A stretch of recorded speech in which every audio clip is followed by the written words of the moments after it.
On the 9th of October 2012, the Taliban shot me on the left side of my forehead. They shot my friends too. They thought that the bullet would silence us, but they failed. The extremists were and they are afraid of books and pens. The power of education frightens them. They are afraid of women. The power of the voice of women frightens them. Today, I'm focusing on women's rights and girls' education because they're suffering the most. There was a time when women social activists asked men to stand up for their rights, but this time, we will do it by ourselves. Oui, ça commence à 5 ans. Vers 5 ans, je me suis fait abuser par un inconnu dans la cage d'escalier de mon immeuble. Juste après, tandis que ma mère appelait la police, il y avait à la télévision un film pour enfants avec une petite fille blonde qui disait de jolies choses et de sa bouche sortaient des diamants, et une petite fille brune qui disait des gros mots et de sa bouche sortaient des crapauds. Vers 6 ans, j'ai découvert à la télé Fifi Brin d'Acier, une petite fille avec des tresses en l'air et une force surnaturelle. J'ai beaucoup aimé Fifi Brin d'Acier. À 11 ans, je me suis fait abuser par mon oncle. À 12 ans, j'ai commencé un régime que je n'ai toujours pas terminé pour tenter d'éradiquer ces rondeurs et cette graisse qui semblait poser tant de problèmes de désir et de dégoût.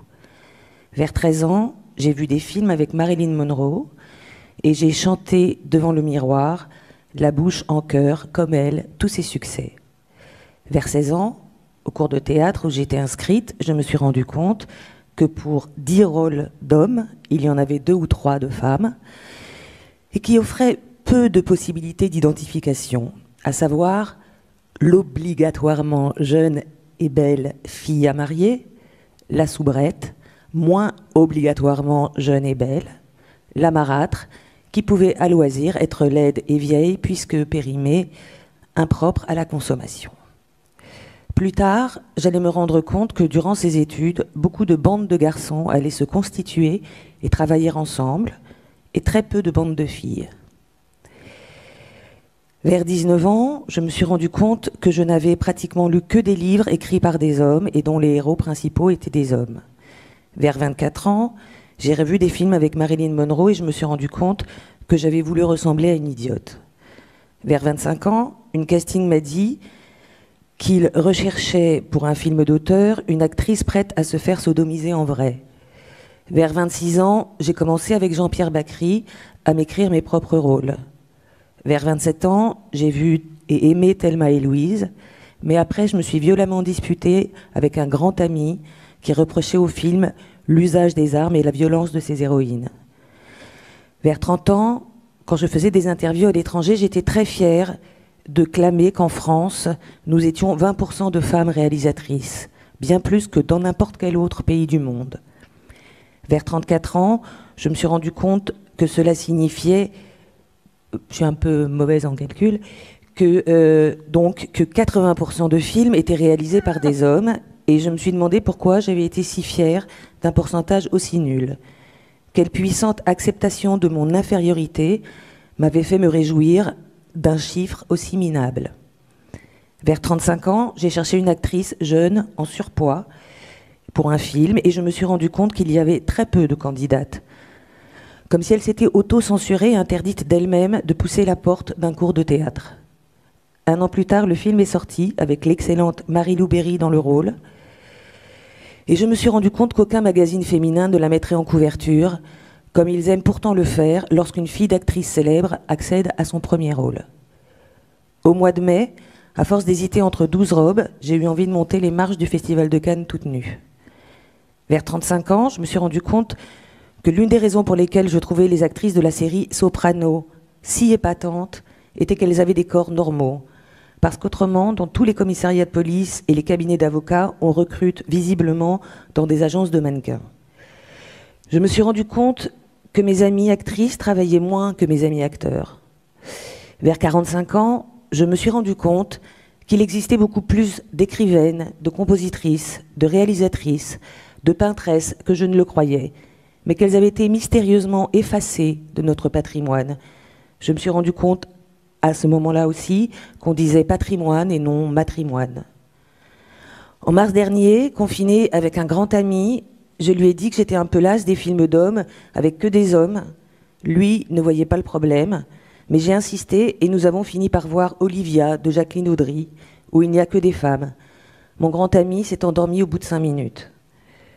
En octobre, une émission sur France Culture racontait l'histoire de Jacqueline Audry.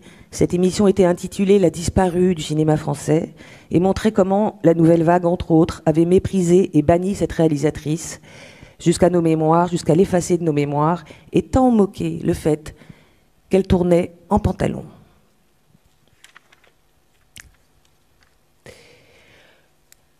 En 2017,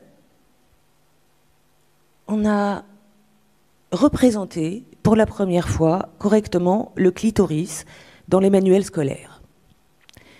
Depuis quelques années, on s'est rendu compte qu'une seule femme avait obtenu le César de la meilleure réalisatrice. En 2020, on s'est rendu compte que la composition des votants au César comptait une majorité de 65% d'hommes. En 2020, 88% des films à la télévision française sont réalisés par des hommes. Au cinéma, ce sont 76% des films, selon les années, un peu plus, un peu moins, qui sont réalisés par des hommes. J'ai 56 ans et je ne me réjouis pas de ces chiffres. Je crois à l'influence immense des images, et d'autant plus quand nous n'en avons pas forcément conscience. Je crois qu'une série télé avec un président noir peut aider à élire Barack Obama. Je crois que des représentations répétées de femmes filiformes, jeunes, blanches et soumises n'aident pas à l'épanouissement des femmes ni des hommes. Enfin, je me permettrai de m'inspirer de Camus qui disait que mal nommer les choses, c'était rajouter au malheur du monde, en disant que ne pas mettre en image nos diversités, c'est rajouter au malheur du monde. Je finirai par cette citation. Je ne sais pas qui l'a écrite, ça doit être une femme. Les filles obéissantes vont au ciel, les autres vont où elles veulent. I turned 12 on the set of my first film, The Professional, in which I played a young girl who befriends a hitman and hopes to avenge the murder of her family. The character is simultaneously discovering and developing her womanhood, her voice, and her desire. At that moment in my life, I too was discovering my own womanhood, my own desire, and my own voice. I was so excited at 13 when the film was released and my work and my art would have a human response. I excitedly opened my first fan mail to read a rape fantasy that a man had written me. A countdown was started on my local radio show to my 18th birthday, euphemistically the date that I would be legal to sleep with. Movie reviewers talked about my budding breasts in reviews. I understood very quickly, even as a 13-year-old, that if I were to express myself sexually, I would feel unsafe, and that men would feel entitled to discuss and objectify my body to my great discomfort. So I quickly adjusted my behavior. I rejected any role that even had a kissing scene and talked about that choice deliberately in interviews. I emphasized how bookish I was and how serious I was, and I cultivated an elegant way of dressing. I built a reputation for basically being prudish, conservative, nerdy, serious, in an attempt to feel that my body was safe and that my voice would be listened to. At 13 years old, the message from art culture was clear to me. I felt the need to cover my body and to inhibit my expression and my work in order to send my own message to the world that I'm someone worthy of safety and respect.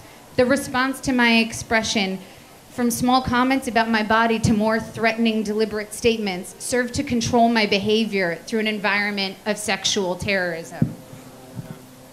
A world in which I could wear whatever I want, say whatever I want, and express my desire however I want without fearing for my physical safety or reputation, that would be the world in which female desire and sexuality could have its greatest expression and fulfillment. That world we want to build is the opposite of puritanical. So I'd like to propose one way to continue moving this revolution forward. Let's declare loud and clear, this is what I want. This is what I need. This is what I desire. This is how you can help me achieve pleasure. Let's make a revolution of desire. Dans les années 70, se dire féministe, c'est tout de suite « mais vous n'aimez pas les hommes ». Alors qu'aujourd'hui, même de l'extrême droite, des femmes d'extrême droite peuvent se dire féministes.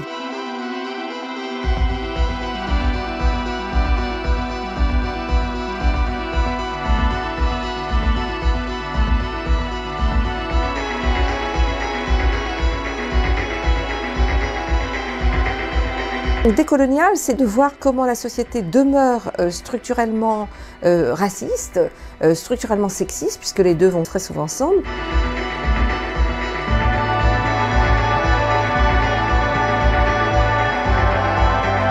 La notion de décolonial émerge il y a à peu près 10-15 ans en Amérique du Sud. Et ça rencontre aussi ce qui existait aux États-Unis dans le féminisme noir. Les luttes sont toujours des luttes simultanées. Beaucoup de stratégies pour la libération de la femme proviennent directement de la lutte pour la libération des Noirs. Les Noirs aux États-Unis disaient mais il n'y a pas que la domination masculine qui explique notre situation. C'est aussi le fait d'être femme, d'être noire, d'être descendante d'esclaves et d'être en prise avec le capitalisme américain. C'est pas simplement nos pères et nos frères qui nous oppriment.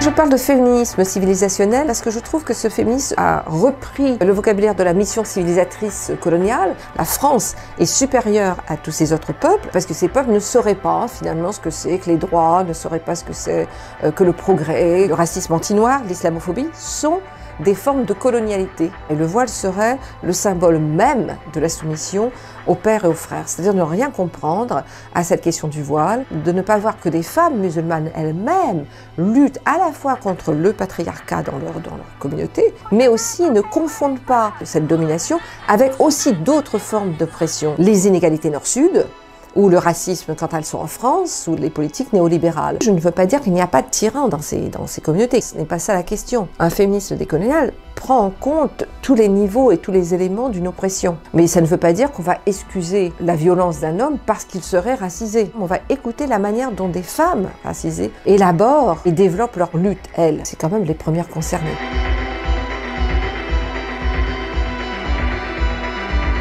Il faut que la manière de raconter les luttes féministes change. On ne peut plus continuer à parler de l'âme de gauche au XVIIIe siècle si on ne parle pas aussi, dans le même temps, des femmes qui, dans ce qu'on appelait Saint-Domingue et qui deviendra Haïti, se joignent aux insurrections, prennent la tête, deviennent des soldats, vont être torturées, assassinées par les armées napoléoniennes. C'est de repenser le récit aujourd'hui en 2019 pour que des petites filles ou des jeunes femmes aujourd'hui élargissent le champ et non pas dans ce champ étroit de ce féminisme qui dit il n'y a qu'une seule manière de voir les luttes des femmes, c'est celle qu'ont menée les femmes françaises blanches. C'est impossible, c'est anti-scientifique et c'est anti-curieux. Je le dis avec toute ma conviction, l'avortement doit rester l'exception, l'ultime recours pour des situations sans issue. Mais comment le tolérer sans qu'il perde ce caractère d'exception, sans que la société paraisse l'encourager? Je voudrais tout d'abord vous faire partager une conviction de femme. Je m'excuse de le faire devant cette assemblée presque exclusivement composée d'hommes. Aucune femme ne recourt de gaieté de cœur à l'avortement. Il suffit d'écouter les femmes. C'est toujours un drame.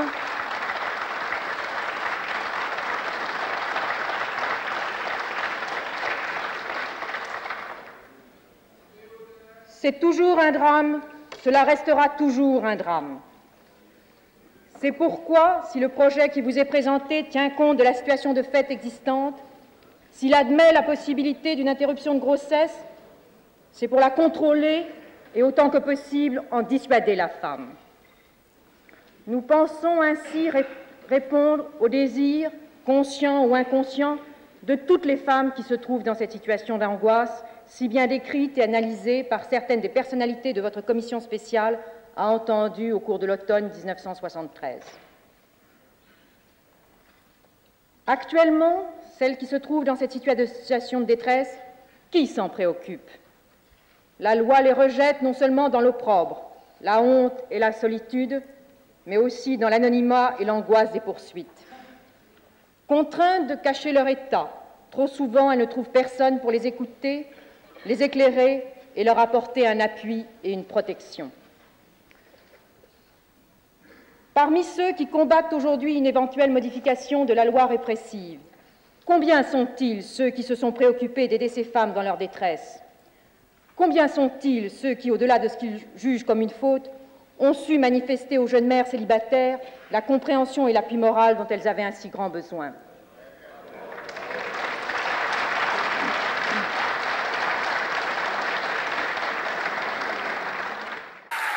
The pivotal event of the civil rights movement, the Montgomery bus boycott, and Dr. King emerged as the spokesperson for that boycott. That event would not have been successful without the participation of women, Black women, poor women, women who were domestic servants. They were the people who refused to ride the bus and thus pushed the movement forward. But it is only now, more than a half century later, that we are recognizing how important it is to value women's leadership. For those who argued that feminism was obsolete as the icons of mainstream feminism grew older, they did not recognize that new waves of feminism had emerged, and that the most vibrant forms of feminism today are not what we once called mainstream white bourgeois feminism. We could also refer to mainstream white bourgeois feminism today. But rather what is currently referred to as intersectional feminism. It is not carceral feminism, a feminism that has learned to rely on the police and prisons to solve the problems of gender violence, but rather abolition feminism. Feminism that recognizes the interconnections between gender violence and racist violence, between intimate violence and institutional violence, between individual violence and structural violence. Since the advent of feminist studies within the academic sphere and the corresponding impact of feminism on movement organizing, new approaches have developed, along with more elucidating vocabularies, more revealing analyses, and thanks to feminist scholars and organizers, we have begun to understand connections, relationalities, intersectionalities. If we fail to perceive connections, relations, intersections, crossings, junctures, coincidences, overlapping and cross-hatching phenomena, we will be forever imprisoned in a world that appears to be white and male and heterosexual and cisgender and capitalist and US-centric or Eurocentric. We have learned from feminist studies that the world is not homogeneous, that all the women are not white, that all the blacks are not men, that if we do not include racial justice and economic justice, then gender justice has not been achieved. It means that we have to develop habits of perception, habits of analysis that acknowledge the inadequacies of the conceptual tools on which we are compelled to rely. Not long ago in the US, I asked an audience, a large audience such as this, when women got the vote in the United States. And of course, without thinking, most responded, because they know their feminist history, 1920. 1920 was a very important historical date. It was the date when white women got the right to vote.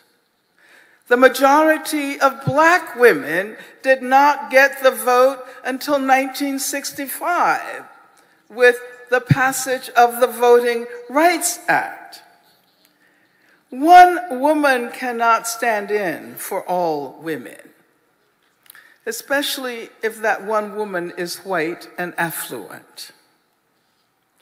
Racial and economic hierarchies often prevent us from understanding how we can most effectively unite and move forward.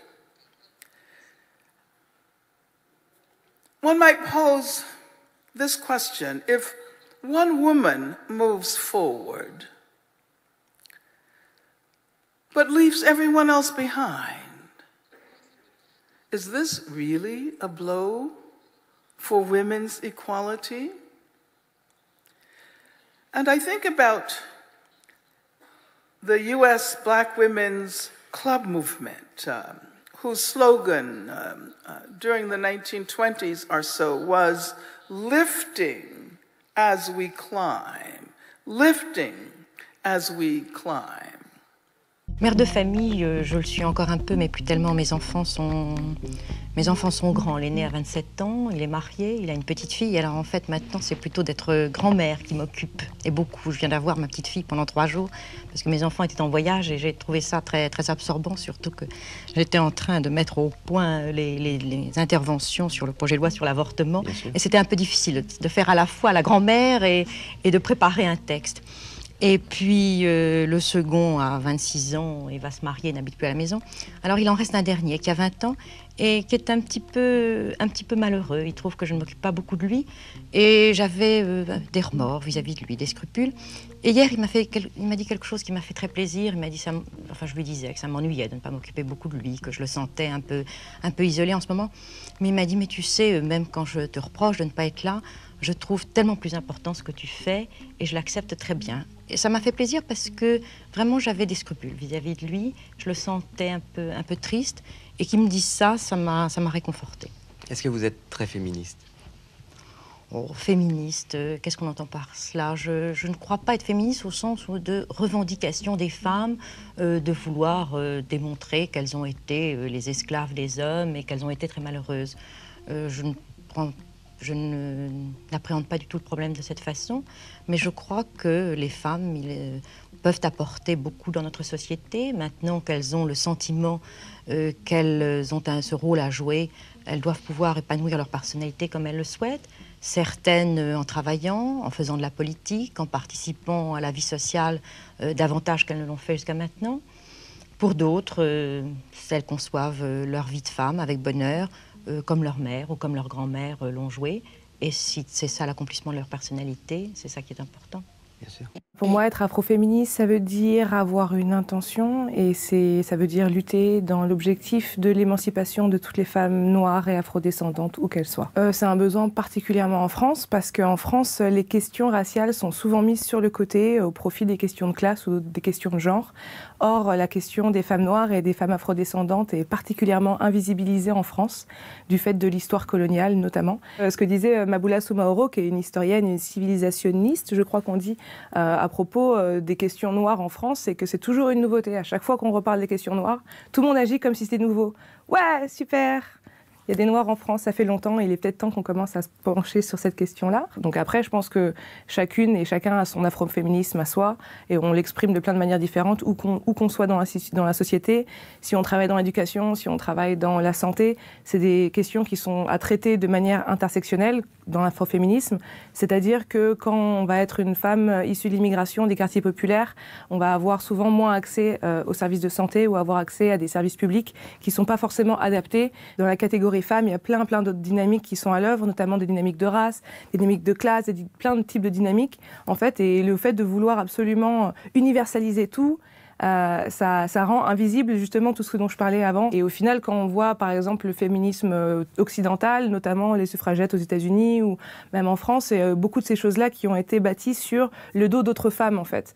Les femmes françaises qui vivaient en métropole, qui bénéficiaient des richesses qui étaient produites par les travailleuses dans les pays colonisés ou des travailleuses esclavagisées. Et donc du coup, parler de femmes en tant que catégorie globale, ça n'a pas vraiment toujours de sens. On nous taxe beaucoup de racistes et de racialistes et je pense que c'est dû au fait qu'en fait, on n'a pas eu toutes les conversations concernant la terminologie et le langage parce qu'on n'a pas le vocabulaire pour parler de ces questions-là en France. Beaucoup de ce vocabulaire nous vient des États-Unis, donc du coup, on parle souvent avec des anglicismes dans une sorte de charabia. Et c'est important de trouver nos propres mots. Le fait de parler de femmes noires, de femmes afrodescendantes ou peut-être de femmes afropéennes ou afro-françaises, il y a toute une question autour du vocabulaire qui est à appréhender. La peur du communautarisme en France rend ces questions vraiment très difficiles d'accès, notamment par rapport au fait qu'il y a certains communautarismes qui sont plus montrés du doigt que d'autres. Et quand il s'agit de l'Assemblée nationale, quand il s'agit de l'équipe de rédaction d'un média assez grand public, on ne va pas trop regarder du point de vue du communautarisme. Donc du coup, toute cette notion qu'on pourrait dire que la société ne peut fonctionner que d'une seule manière, avec les hommes majoritairement blancs en haut, une fois qu'on aura commencé à un peu abattre tout ça, on pourra discuter de l'obsolescence de l'afroféminisme. My mother and I do not agree on many things regarding gender.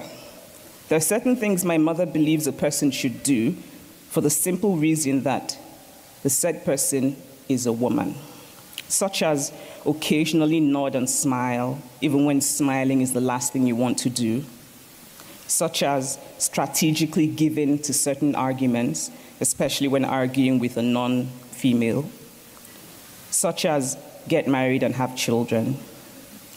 Now, I can think of fairly good reasons for doing any of these, but because you are a woman is not one of them. And so, class of 2015, never ever accept because you are a woman as a reason for doing or not doing anything.